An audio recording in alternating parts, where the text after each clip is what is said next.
औज़ुबिल्लाहिमिनश्शैतानिर्रजीम बिस्मिल्लाहिर्रहमानिर्रहीम। आज हमने कानून शहादत आर्डर को डिस्कस करना है। कानून शहादत आर्डर बेसिकली एक शहादत के हवाले से, एविडेंस देने के हवाले से प्रोसीजर बयान करता है। एविडेंस किस तरह देनी है, किन केसेस में देनी है, किन मामलात में देनी है, ठीक है। एविडेंस देने वाले के करैक्टर के हवाले से, ठीक है। एविडेंस क्या प्रोसीजर है उसके देने का, और उसके अंदर चेक्स एंड बैलेंस किस तरह रखने हैं, ये सारा कानून शहादत आर्डर के हवाले से डिस्कस करता है। लेकिन आज जो है हमारा बेसिकली आर्टिकल 1 से लेकर आर्टिकल 17 तक जो है हमारा वो लेक्चर है। इसको हम पढ़ने से पहले आप इसको लाइक करें, बेल आइकन पे टच करें, सब्सक्राइब करें और नीचे दी गई प्लेस में कमेंट करें, और इस इंशाल्लाह ये सिलसिला चलता रहेगा। बाकी हम लेक्चर की तरफ आते हैं। आर्टिकल 1 है शॉर्ट एंड एक्सटेंडेड कमेंसमेंट। इसका शॉर्ट सा टाइटल क्या है, कानून शहादत आर्डर 1984। उसके बाद इसकी ये पूरे पाकिस्तान में है, और ये सिर्फ जो है जुडिशियल प्रोसीडिंग्स और खुदाई जुडिशियल प्रोसीडिंग्स पर अप्लाई होता है। इट मींस दैट के कोर्ट के अंदर जो प्रोसीडिंग्स होगी उन पे अप्लाई होगा, आर्बिट्रेशन प्रोसीडिंग पे अप्लाई नहीं होगा, क्योंकि आर्बिट्रेशन में भी दोनों तरफ से एविडेंस ली जाती है, तो उस पे अप्लाई नहीं होगा। आगे इसको शॉर्ट हम इसका मुलाहिजा करेंगे। आगे डेफिनेशन में पहली है कोर्ट की डेफिनेशन। कोर्ट क्या है? कोर्ट है मजिस्ट्रेट, ठीक है, या कोई कोर्ट, उसको हम क्या कहते हैं, कोर्ट कहते हैं, जिसमें कोई केस चलता है, जिसमें कोई प्रोसीडिंग्स होती है, वो क्या होती है, कोर्ट होती है। आगे डॉक्यूमेंट। डॉक्यूमेंट का क्या मतलब है? Document mean any matter express or described upon in substance by means of letter, figure or mark is called document. किसी भी चीज पे लेटर की सूरत में, कोई फिगर की सूरत में, या मार्क की शक्ल में कोई भी चीज जब डिस्क्राइब, एक्सप्रेस और डिस्क्राइब्ड होती है, वो क्या होता है, डॉक्यूमेंट होता है। एक पेज भी डॉक्यूमेंट है, जब कोई मुआहदा लिखते हैं, किसी दीवार पे कोई चीज लग जाती है, वो भी डॉक्यूमेंट है, कोई पेंसिल है, वो भी डॉक्यूमेंट है, वट अब आर्टिकल 29 में भी पीपीसी में भी डॉक्यूमेंट की आई थिंक उधर भी डेफिनेशन दी हुई है। आगे फैक्ट। फैक्ट क्या है? फैक्ट दो किस्म का होता है, एक होता है साइकोलॉजिकल फैक्ट, एक होता है फिजिकल फैक्ट। फिजिकल फैक्ट क्या है? वो कहता है कि एनीथिंग, कोई भी चीज, स्टेट ऑफ थिंग, चीजों की कैफियत, रिलेशन ऑफ थिंग, चीजों का रिलेशन जो है, जो कि एक आम बंदा परसीव कर सकता है, वो क्या है, फिजिकल फैक्ट। और साइकोलॉजिकल फैक्ट क्या है? जिसमें intentional, good faith, rashness, ill will, any mental condition of which any person is conscious is called psychological fact. Relevant fact क्या है? रेलेवेंट ये 18 से लेकर 69 तक जितने भी फैक्ट है कानून शहादत आर्डर में, वो क्या है, रेलेवेंट फैक्ट है। फिर आगे 3 में है हु मे टेस्टिफाई और नंबर ऑफ विटनेस। गवाही कौन दे सकता है? तमाम बंदे जो कि क्वेश्चन अंडरस्टैंड कर सकते हैं, रैशनल आंसर दे सकते हैं, जो इनफर्म नहीं है, ओल्ड एज नहीं है, जो बच्चे नहीं है, जो किसी और वजह से क्वेश्चन आंसर नहीं दे सकते, उनके अलावा तमाम बंदे जो रैशनल आंसर दे सकते हैं, क्वेश्चन अंडरस्टैंड कर सकते हैं, जो ओल्ड नहीं है, इनफर्म नहीं है, वो क्या है, कॉम्पिटेंट विटनेस है। उसके बाद वो लोग जो झूठी गवाही दी जिसने, और उसको सजा हो गई पर्जरी के अंदर अकॉर्डिंग टू 193, 191 पीपीसी के अंदर, तो उसको सजा हो गई, तो ऐसी सूरत में वो बंदे वो भी गवाही नहीं दे सकते। लेकिन अगर उन्होंने अपने आप को बाद में मॉडिफाई कर लिया और ठीक कर लिया और नेक हो गए, तो उसी तरह कॉम्पिटेंट विटनेस है। आगे डेफ और डम भी उसी तरह कॉम्पिटेंट विटनेस है। अगर वो क्वेश्चन अंडरस्टैंड कर सकते हैं, रैशनल आंसर दे सकते हैं, वो भी उसी तरह कॉम्पिटेंट विटनेस है। फिर आगे नंबर ऑफ विटनेस के हवाले से है। नंबर ऑफ विटनेस, किस केस में कितने विटनेस होंगे, यह कानून शहादत आर्डर में बताया गया है। कानून शहादत आर्डर में बताया गया है कि अगर फाइनेंशियल फ्यूचर ऑब्लिगेशन का मैटर है, तो उसमें 2 मर्द होंगे। अगर 2 मर्द नहीं होते, तो 1 मर्द और 2 औरतें होंगी। 2 औरतें किस लिए होंगी कि एक औरत दूसरे को याद दिलवा दे। अच्छा, अगर किसी और वजह से एक ही गवाह मौजूद है, तो फिर उस एक गवाह पे ही एक्विटल, कन्विक्शन या केस डिसाइड किया जा सकता है।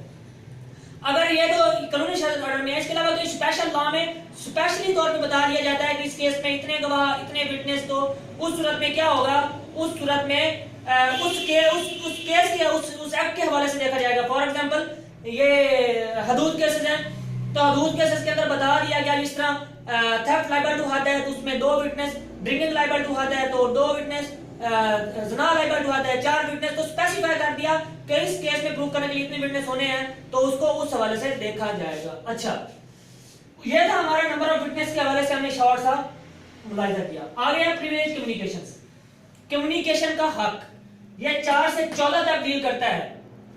इसमें पहला है 4 में जजेस एंड मजिस्ट्रेट। कोई भी जज और मजिस्ट्रेट जब एज ए जज और मजिस्ट्रेट कोई काम सर अंजाम देता है, तो उसको क्या है, एज ए ऑफिशियल काम सर अंजाम देते हो अपने ऑफिस में बैठकर, तो उसको क्या है, ऊपर वाली कोर्ट जो है कंपेल नहीं कर सकती कि आके बताओ तुमने क्या किया है मिसाल। लेकिन इसको इसके ऊपर वाली कोर्ट जो है सेशन जज तो किसी वजह से कंपेल किया जा सकता है, लेकिन उसके खिलाफ केस नहीं किया जा सकता कि तुमने जो किया है वो गलत किया है। मैं मिसाल देता हूं, अपील रिव्यू रिवीजन तो हो सकती है, लेकिन उसको मजिस्ट्रेट को जबरदस्ती कंपेल नहीं किया जा सकता।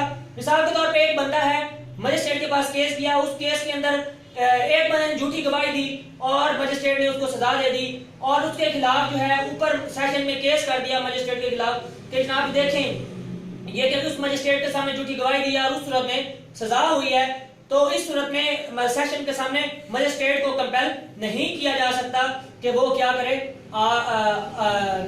वो आके उसके अंदर उसको कंपेल नहीं किया जा सकता कि वो जो तुमने किया है अपने ऑफिशियल सरंजाम देते हुए वो क्यों किया या किस तरह किया। लेकिन हाँ, ऊपर वाला सेशन जज अगर कहता है कि खुद बुलाना चाहता है तो वो बुलाया जा सकता है, और कहीं मजिस्ट्रेट एज ए विटनेस जा रहा है तो एज ए विटनेस भी जा सकता है। फिर आगे कम्युनिकेशन ड्यूरिंग मैरिज या 5 में मियां बीवी के जो मामलात हैं उस सूरत में उनकी जो आपस में कम्युनिकेशन होती है ड्यूरिंग मैरिज, तो वो कोर्ट कंपेल नहीं कर सकती कि आके बताओ, सिवाय इसके कि अगर औरत कहीं जा रही है तो वो मर्द उसे इजाजत देता है तो फिर वो कोर्ट में बता सकती है, या उसका रिप्रेजेंटेटिव इंटरेस्ट देता है तो फिर बता सकती है, अदरवाइज नहीं बता सकती। ठीक है, अगर मियां बीवी के आपस में मामला चल रहे हैं, आपस में झगड़े चल रहे हैं, तो इस सूरत में एक दूसरे के खिलाफ उसी तरह एविडेंस दे सकते हैं, उसमें आर्टिकल 5 रिलीजियस कम्युनिकेशन एप्लीकेबल नहीं होगा।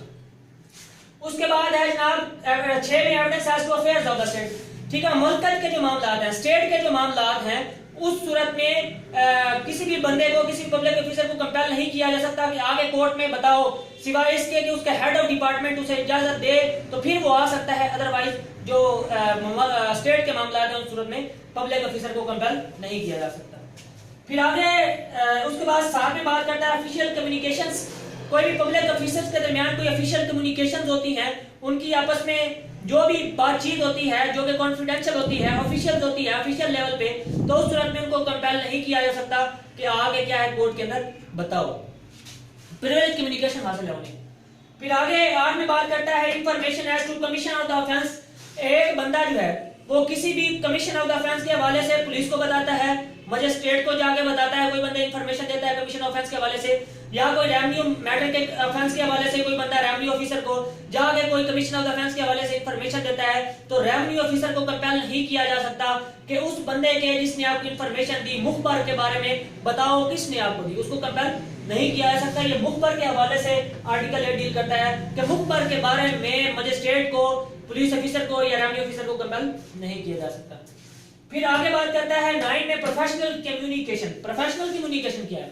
आप एडवोकेट हैं और एक क्लाइंट आपके पास आता है, वो कहता है कि ये मेरा मामला है जमीनी, इसको हल कर है, इसको ठीक करना है, और ये डॉक्यूमेंट्स हैं, वो सारा कुछ आपसे शेयर करता है, तो वो आप प्रोफेशनली आपकी कम्युनिकेशन में आपसे हो रहा है, तो कोर्ट आपको कंपेल नहीं कर सकती कि तुम्हारे और तुम्हारे क्लाइंट के दरमियान जो भी मामलात हैं, जो प्रोफेशनल कम्युनिकेशन हुई है, उसको बताओ आगे।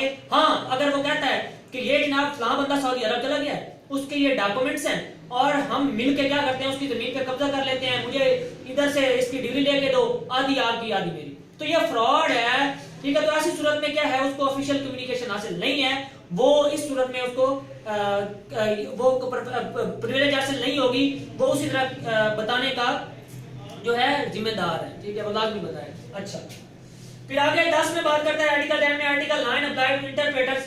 वो कहता है कि ये जो प्रोफेशनल कम्युनिकेशन वाला जो आर्टिकल है, ये एक वकील के क्लर्क पे भी, एक उसके सर्वेंट पे भी और इंटरप्रेटर पे भी, जो एविडेंस वगैरह या कोई ऐसे मामला इंटरप्रेट करते हैं, तर्जमा करते हैं, उन पे भी उसी तरह अप्लाई होगा, वो भी नहीं बताएंगे। ठीक है, उनको भी प्रिविलेज कम्युनिकेशन हासिल होगी, उनसे भी पूछा नहीं जा सकता। फिर आगे 11 में बात करता है कि privilege not waived by voluntarily giving evidence. वो कहता है कि कोई वॉलंटियरली गिविंग एविडेंस, ठीक है, कोई खुद एविडेंस जो देना है, उस सूरत में प्रिविलेज वेव्ड नहीं हो जाएगी, प्रिविलेज उसी तरह कायम रहेगी। एक अगर फॉर एग्जांपल मैं मिसाल देता हूं, एक विटनेस या कोई अदर बंदा जो है वो क्या है, इसी तरह कोई गवाह इंटरप्रेटर आ रहा है या क्लर्क या कोई एडवोकेट एज ए विटनेस आ रहा है, तो विटनेस की सूरत में किसी केस में दे सकता है, लेकिन अगर उसको प्रिविलेज कम्युनिकेशन के मामलात के हवाले से उसको कोई चीज पूछी जाती है तो उसको उसी तरह ही प्रिविलेज हासिल होगी। आगे 12 में है confidential communication with the legal adviser. आपकी कंपनी है, एक लीगल एडवाइजर है आपका, वो लीगल एडवाइजर आपको मशवरा दे रहा है, उस लीगल एडवाइजर के दरमियान आपके जो भी कम्युनिकेशन होती है, कोर्ट आपको कंपेल नहीं कर सकती कि आपके और आपके लीगल एडवाइजर के दरमियान जो भी कम्युनिकेशन आई है कोर्ट के अंदर आगे बताएं। हाँ, अगर केस चलता है कंपनी का और उस सूरत में कोई चीज एक्सप्लेन करने के लिए लीगल एडवाइजर को एज ए विटनेस बुलाया जा रहा है और वो जरूरी है, तो ऐसी सूरत में कंपेल किया जा सकता है। उसके बाद है 13 में production of title deeds of witness not a party. एक केस चल रहा है, उसके अंदर दो पार्टियां हैं, एक है विटनेस। वो विटनेस को कंपेल नहीं किया जा सकता कि जनाब आप क्या करें, कोई टाइटल डीड्स जो है वो पेश करें। पार्टी को तो कंपेल किया जा सकता है, लेकिन विटनेस को जो वो कोई टाइटल डीड्स एज ए प्लजी या एज ए मॉर्टगेजी होल्ड कर रहा है, या कोई ऐसी टाइटल डीड जिनके प्रोड्यूस करने से उस पे केस हो सकता है, उसको कंपेल नहीं किया जा सकता कि वो प्रोड्यूस करे, सिवाय इसके कि वो कंसेंट ना दे दे जिस पार्टी के जरिए वो जिसकी बिहाफ पे उसने प्रोड्यूस करना है, ठीक है, उसकी इजाजत से, उसकी कंसेंट के साथ वो रिटर्न जब हो जाती है तो फिर वो उसी तरह प्रोड्यूस कर सकता है, ठीक, अदरवाइज उसे प्रिविलेज कम्युनिकेशन हासिल है। आगे जनाब आ जाता है 14 में production of document which another person having possession could refuse to produce. एक डॉक्यूमेंट एक बंदे के कब्जे में है, अगर वो किसी दूसरे बंदे के कब्जे में होता तो वो इनकार कर देता, वो उससे कोई पूछता दे तो वो इनकार कर देता, वो प्रोड्यूस ना करता। अब इस बंदे के कब्जे में है तो वो भी उसी तरह इनकार कर सकता है, क्योंकि उससे पूछा गया, उससे कहते हैं कि डॉक्यूमेंट प्रोड्यूस करो तो वो इनकार कर सकता है, क्योंकि वो उसका डॉक्यूमेंट है। अगर वो उसे कहता है तो वो प्रोड्यूस करेगा, अगर वो नहीं कहता तो वो प्रोड्यूस नहीं करेगा, उसकी रजामंदी होगी तो वो बंदा डॉक्यूमेंट प्रोड्यूस कर सकता है, अदरवाइज नहीं कर सकता, ठीक है। ये आपको पता चल 4 से 14 तक जो है हमने प्रिविलेज कम्युनिकेशन पढ़ा।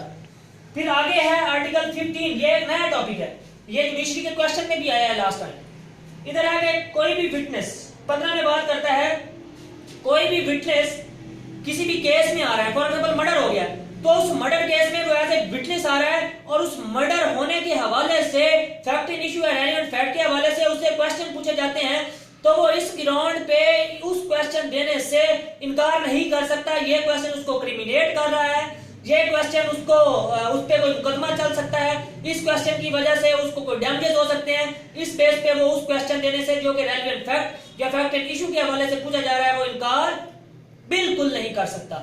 लेकिन बात यह है कि अगर वो क्वेश्चन का जवाब दे देता है तो उस पे मुकदमा नहीं चलाया जाएगा, मुकदमा नहीं चलाया जाएगा। आर्टिकल 142 भी इसके साथ डील करता है। और लेकिन वो बात करता है कि अगर कोई उससे रेलेवेंट फैक्ट या फैक्ट इशू के हवाले से क्वेश्चन पूछा जाता है और अगर वो झूठी एविडेंस दे जाता है तो उसी तरह उस पर पर्जरी का मुकदमा चलाया जा सकता है। जो प्रोसीजर 195 सीआरपीसी में दिया गया है वही प्रोसीजर एप्लीकेबल होगा। फिर अगला टॉपिक है कॉम्प्लेक्स के हवाले से, कॉम्प्लेक्स वादा माफ गवाह, ठीक है, को अक्यूज्ड के हवाले से। वो कहता है कि अगर 16 आर्टिकल बात करता है कि कॉम्प्लेक्स अगर कोई गवाही देता है तो वो कॉम्प्लेक्स विदाउट क्रॉबोरेशन उसकी गवाही में किसी बंदे को सजा दी जा सकती है, विदाउट क्रॉबोरेशन, बगैर किसी तारीख के। लेकिन वो बात करता है कि ये हदूद केसेस पे अप्लाई नहीं होगा, ये आर्टिकल 16 बात करता है। फिर आगे आर्टिकल 129 बात करता है। 129 कहता है कि कॉम्प्लेक्स एक खतरनाक विटनेस है, ये अपने आप को बचाने के लिए कुछ भी कर सकता है, इस पे इतबार ना कीजिएगा। तो इसकी शहादत के लिए क्रॉबोरेशन बहुत जरूरी है, तईद बहुत जरूरी है, दूसरी एविडेंस के साथ तईद करनी चाहिए।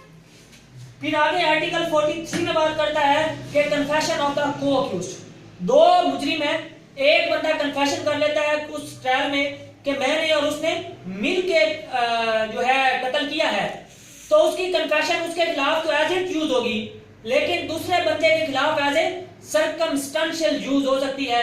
उसके अपने खिलाफ तो as a confessional statement use होगी, लेकिन दूसरे के खिलाफ as a circumstantial evidence use हो सकती है। अच्छा, फिर आगे 337 से 339 सीआरपीसी में टेंडर ऑफ पार्डन है, माफी की पेशकश करना कॉम्प्लिक को, तो वो एक सेपरेट टॉपिक है, उसको सेपरेट पढ़ेंगे।